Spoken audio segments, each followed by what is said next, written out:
so you've decided to click on this video. This is how to play Yu-Gi-Oh! In like 17 minutes or something? I don't remember. Anyways, let's get straight into it. If you like the video, please be sure to subscribe, hit the like button, comment down below if you've ever seen this, if you've ever played Yu-Gi-Oh! Before, and not seen this. If you've ever played Yu-Gi-Oh! Before, this video is meant for new people who are getting, or new players who are trying to get a feel for the game, just trying to learn the basic rules. If you're an advanced player, this isn't going to help you at all. Yeah. Anyways guys, let's just get into the video. Yeah, cool. The first thing you probably would need to know about Yu-Gi-Oh! Is, what is the main goal of Yu-Gi-Oh! What is the purpose of playing Yu-Gi-Oh! Well, each player starts out with a certain number of life points. This is your life, your HP, whatever you want to call it.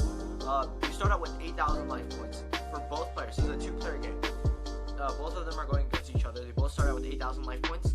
The first person to get the other person's life points down to 0 wins the game. Now, you can do this using any 3 cards, or one of these 3 types of cards. There are obviously subdivisions of these cards, but these are just the most basic forms of them. There is a monster, which normally has stars on the left or right side, and a name. They also have attribute, and maybe an effect or flavor text, and an attack and defense value. That's just the basic monster. We're going to go into the subdivisions of monsters later on as the video progresses. The next one is a spell. You can see it's basically a monster, just without any stars.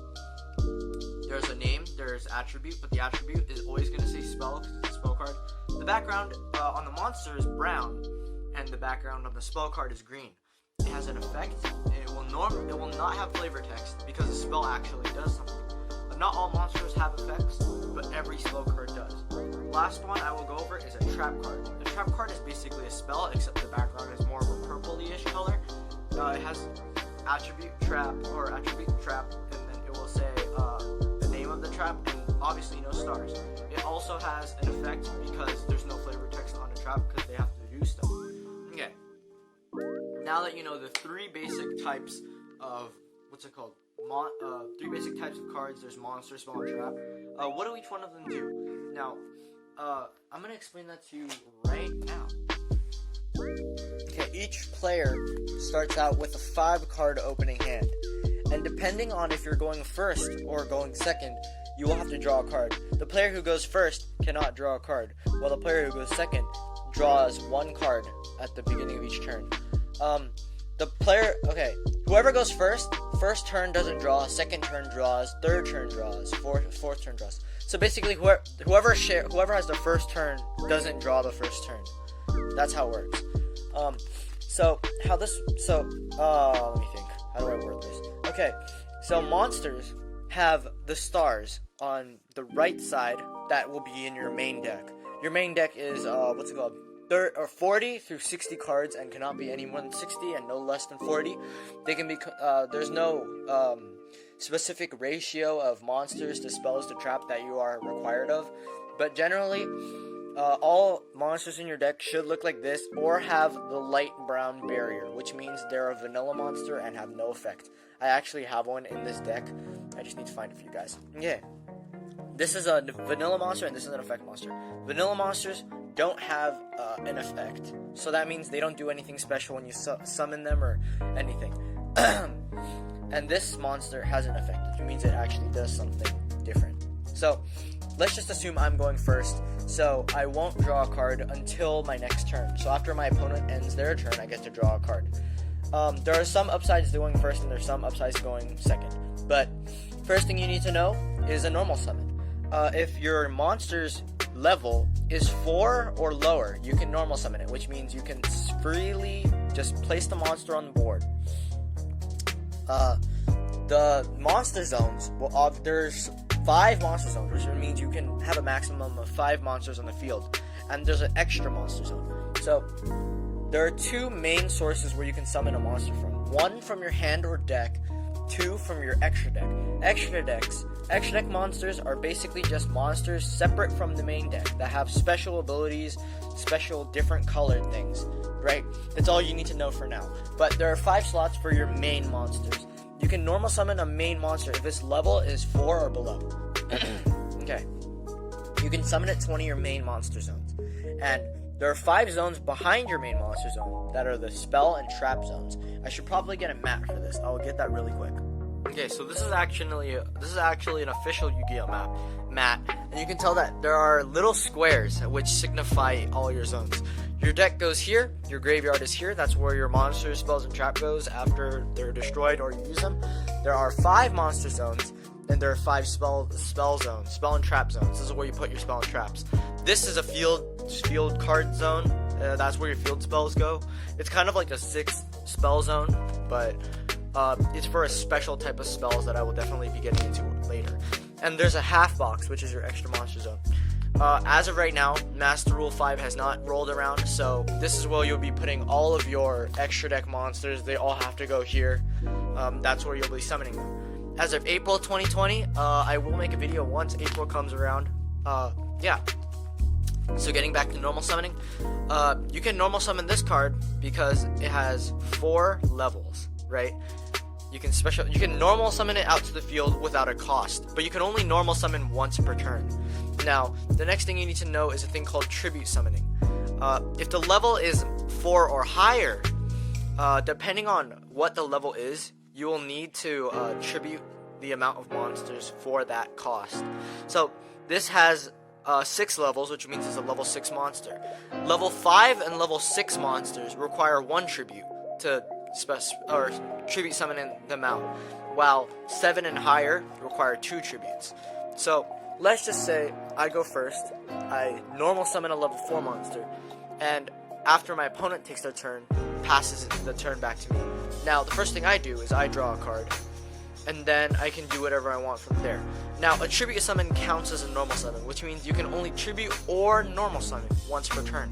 You can't do both in the same turn. So, if I want to, I can tribute my Silver Rocket Dragon, and then I can summon my Aether, the Divine Power, or the Evil Empowering Dragon. The reason why this monster looks a bit different is because it is a pendulum monster. I'll get more into that later. But for now, we're just sticking to the tribute summoning mechanic, which means you can tribute 1 or 2 monsters to bring out a bigger guy. Now, I'm going to explain spell cards, but not in I'm not in great detail. Spell cards are the green cards I went over earlier. You can activate as many spell cards in the game as possible, or as you have in your hand. It doesn't really matter how many times you activate spell cards, but if it does say once per turn, activate it once per turn. Come on, bro. So there are different types of spell cards. There's this one, which is a normal spell card, and then there's this one, which is a quick play. You can tell this is a quick play spell because it has a little lightning bolt symbol right there, which means it's kind of like this effect resolves faster than a normal spell card because of the lightning bolt symbol. It's called like spell speed. I'm not gonna get too in depth into it, but basically, if there's a lightning bolt there, this effect will resolve faster than this effect. There's a bunch of different types of spell cards that you need to know. One of them is a field card. Okay, well I don't have a field spell on me. So a field spell is the type of spell card that once you activate it, it goes straight here. It goes in this zone right here, and it gives like the entire field a buff effect. Take example, a card called Mystic Mine. It's not a spell card technically, and it's not an infinite spell card technically, but it's a field card. It basically transforms the battlefield is what I would call it. But yeah, those are spell cards. Now let's move on to trap cards. I actually don't have any traps in this deck, so I'm going to be using Solemn Warning as an example. Now there are normal trap cards which just say trap cards, and then there's like trap cards with little symbols. This one is like kind of like a lightning bolt trap. This is a response trap, I believe. I don't remember what it's called. I'm not an expert at Yu-Gi-Oh, but this symbol means that it will resolve faster than a normal trap, just like how quick play spells react faster than a normal quick play spell. Now how traps work is if traps are inherently like they're better going first. The reason for that is because in order to use a trap, you need to set the trap, pass your turn, and then you can activate it. So Solemn Warning effect reads when a monster would be summoned, or when a spell card trap card or monster effect is activated that includes an effect that special summons a monster, pay 2,000 life points to negate it and destroy it. So how trap works is you need to set the trap before you can spring it. And that's why traps are better going first, because if you're going first, your opponent hasn't had a chance to set up anything on their board yet. So you can lay your trap. Traps are kind of different from spells, but kind of not. They do almost the same thing, you just have to wait a turn to use them. Alright, let's move on. Okay, next thing we need to do is special summoning. Now, people ask me, how do you perform a special summon? Now, it's not really a how to perform a special summon. It's more of a when can you perform a special summon. Normally the times when you can perform a special summon is if a card says so. That's basically 100% of the time. This says, special summon 1 rocket from your deck, but it cannot attack. 1 rocket monster. So what that means is, if I activate this quick play card, which is a spell card, that means I can activate it on my turn. I can special summon 1 rocket monster from my deck. Now, the difference between a rocket or a special summon and a normal summon is literally nothing. There's no difference. You would conduct it the exact same way, except you would declare that you're going to do a special summon, like, oh, I special summon, instead of normal summon. I don't know why people get this so confused. It's not that hard, people. It's the same thing. You're still going to bring out a monster to your normal monster zone. There's nothing different about a special summon than a normal summon, except you can special summon an unlimited amount of times. You can only normal summon once per turn. There's no limit to how many times you can special summon. So, if it says special summon 1 rocket, special summon a rocket from your deck. Yeah, that's basically all you need to know. So, that's the basic type of special summoning. That's special summoning normal monsters. Now we're going to talk about extra deck monsters. Now, there are a bunch of different types of extra deck monsters. Wait, did I get all of them? No, I didn't. Okay. I don't have... What am I thinking of? Oh, Pendulum. Yeah, there's Pendulum too. Okay. So I'm going to have to get a bunch more Pendulum cards because I don't have any Pendulum cards on me right now. But these are basically the 5 standard ways you would special summon from your extra deck. Let's go through all of them, starting from the most recent one, Link monsters. You can special summon from the extra deck as many times as you want, because it's a special summon. But in order for you to special summon something from the extra deck, you need to meet the requirements of the card. Now, where can you find the requirements of the card? Probably right here. It says 1 level 4 lower dragon monster. So that means the requirement for to special summon the card is a dragon monster that's level 4 or lower. So let's just say I have Crusadia Draco. It is a dragon monster. Right there, you can see it's a dragon and it's level 4. Let's say I just have it on the field, right? That fulfills the requirement to summon a guard dragon Pisty, which requirement is a level 4 or lower dragon monster. So you can just send that to the graveyard, and then boom, you got yourself a guard dragon Pisty. That's how you special summon for the extra deck. And yes, special summon is to bring out to the field, so you can do it as many times as you want. Okay. A Link monster will also have this thing called Link rating, based on the amount of arrows that it has. This is a lot more confusing, but the only way you can get other extra deck monsters into the main monster zones is by following these arrows. So the first one is unlocked, which is up here, and these arrows will unlock more zones as you go along. So let's just say you have a hieratic sphere of heavenly spheres. It has a Link 2, which means it'll most likely take 2 or more monsters to summon. It says 2 dragon monsters, so you special summon it with 2 dragons. So let's just pretend I have 2 dragons on the field. I can tribute my both dragons, send them to the graveyard, and then boom, I have a hieratic sphere on the field. Now you see its arrows are bottom left and bottom right, which are probably the best arrows in the game, which means it unlocks this zone and this zone. And that means I can special summon here, and then I can special summon here. And then these 2 are pointing towards this one, so this one is unlocked, meaning I can put an extra deck monster. Now, you don't need to put Link monsters in there. You can put XYZ monsters or Synchro or Fusion. It just doesn't matter. As long as there's an arrow pointing to it, you can special summon there. Okay, but when April comes around, it'll be much different. When April comes around, you can just special summon. You can special summon your other type of monsters everywhere. Link monsters and pendulum monsters still have to obey their specific arrows, but that's pretty much it. Next thing is XYZ monsters. No different from Link monsters, except that the stars on an XYZ monster, XYZ, whatever, XYZ monster are on the opposite side, and that's the card's rank instead of level. This thing literally does not have a level, it has a rank. And it says its requirements right here, 2 level 4 monsters. Most XYZ monsters are pretty generic. 2 level 4 monsters, see, it's not that bad. So, what this means is, you can special summon the card from your extra deck by using 2 level 4 monsters. So let's just pretend, oh, I have 2 level 4 monsters on the field. I have these guys, right? So how I would bring this one out is, instead of tributing them, you would do this thing called the overlay.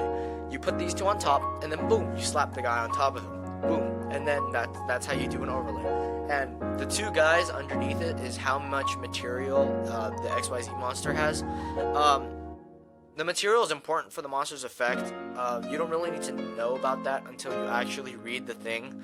Yeah, that's pretty much XYZ's monster. Next one, fusion type. Fusion monsters are exactly how they sound. It's comprised of 2 or more monsters fused together. It'll say its requirements right there. 2 dark monsters on the field except tokens. So if you want to bring out this guy, let's just assume you have 2 dark monsters. This guy and this guy, right? So they both have a dark attribute right there, right? But in order to summon a fusion monster, you need a card that says you can fusion summon. I know it's pretty confusing. This game is confusing in itself. So normally it says polymerization or super polymerization or polymerization of any kind or fusion. But if it says discard 1 card, fusion summon 1 fusion monster from your extra deck, you can activate fusion or super polymerization, discard 1 card, use these 2 boys, and bring out, boom! That's a fusion summon. And it's considered a special summon, so you can special summon as many times as you want. I believe I'm going through this actually really fast. This is going really well. Okay, next. Synchro summon. A synchro is a white card. White card, arrows, or not arrows, stars on that side. How you conduct a fusion summon is you need a monster called a tuner monster. A tuner. Now, normally you will see spellcaster effect, psychic effect. It's a spell card. Dragon effect. But how you know a monster is a tuner monster if it says tuner? Whoa! That's so hard to find. So, let's just pretend we have a Rocket Tracer, which is a dragon tuner effect. So you know it's a tuner monster. And let's just pretend we have another level 4 guy out there. So this guy's requirements is 1 dark tuner and 1 or more non-tuner monsters. And it has a level 8. So how this one works is you need to add 2 cards which levels equal 8. Because this guy's a level 8.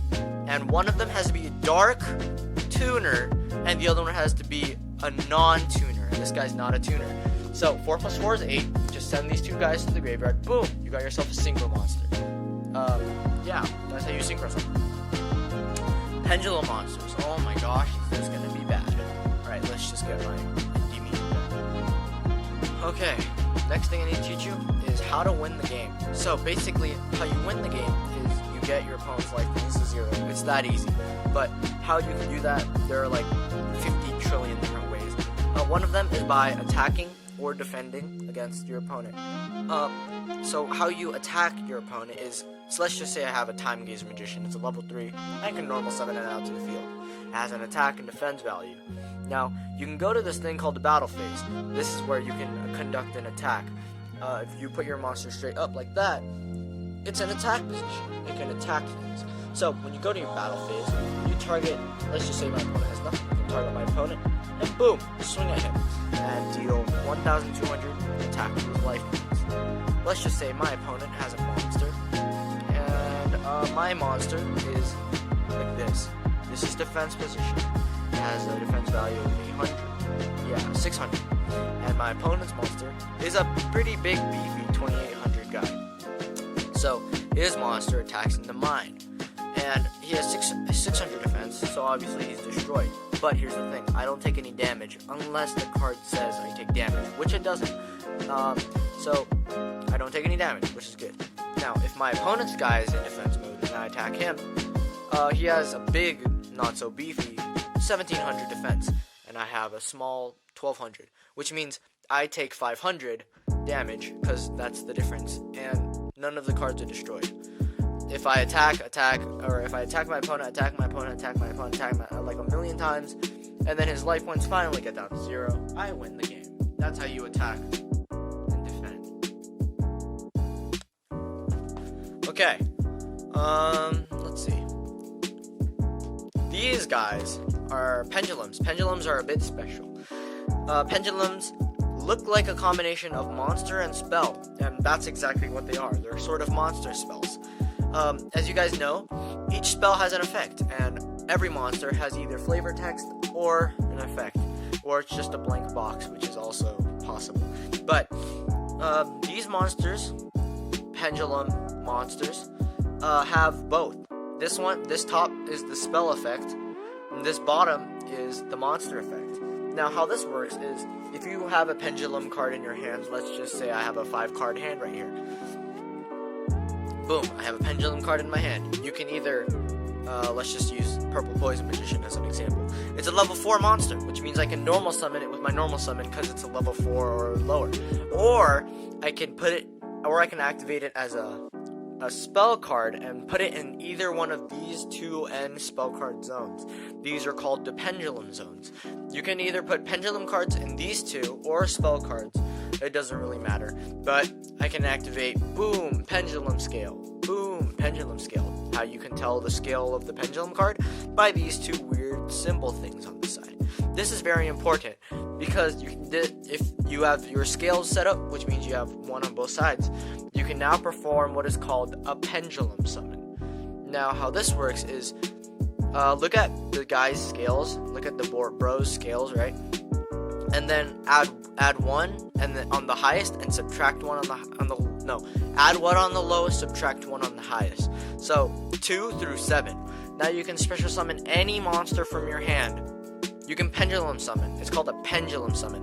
Any monster, it's called a pendulum summon, but it's really a special summon. You can pendulum summon any monster with a level in between 2 and 7. Now this guy has exactly 7, which means we can pendulum summon him out. To do a pendulum summon, just declare, I'm gonna pendulum summon, and boom, your opponent can't really do anything about it. You can also pendulum summon from the extra deck. Now, how do you pendulum summon from the extra deck, you might ask? Let's just say we have a couple of guys out, right? I'm gonna use these 2, and how a pendulum summon works, or how pendulum monsters works, if they leave the field, not your hand, not your deck, if they leave the field. So for example, let's just say, I want to link summon. I'm going to link summon this guy by attributing these 2, by following its requirements, saying 2 spellcaster monsters. Wow, both of these guys are spellcasters. Okay, I'm going to link summon for this guy. And he opens up 2 zones, because his arrows are the best arrows in the game. So this zone is open, and this zone is open too. So, when these 2 cards, instead of going to the graveyard, they go to your extra deck face up. Your extra deck is face down, by the way, except for your pendulum monsters that are supposed to be face up. So, now that these 2 zones are open, you can now perform a thing called a pendulum summon from the deck.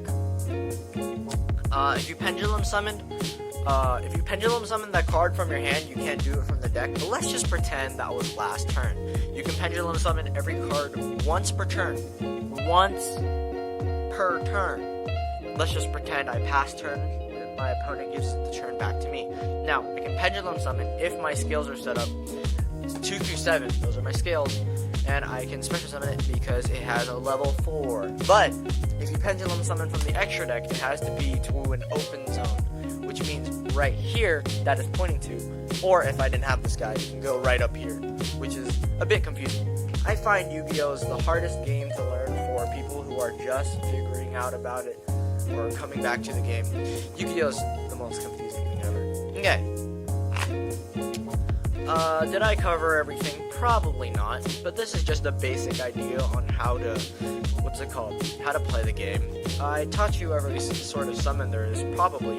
I taught you how to XE summon, I taught you how to Link summon, I taught you how to blah, I taught you how to blah. Okay, next thing you need to know, probably the last thing you need to know, use a mat and sleeves to protect your card. Protect your cards. This is pretty obvious to people who have been playing Yu-Gi-Oh for a long time, but if you have a mat and sleeves, it'll make your cards a lot easier to take care of, so please do that. Anyways, thank you guys for watching. If you enjoyed this short video on how to play Yu-Gi-Oh, like, subscribe. Goodbye.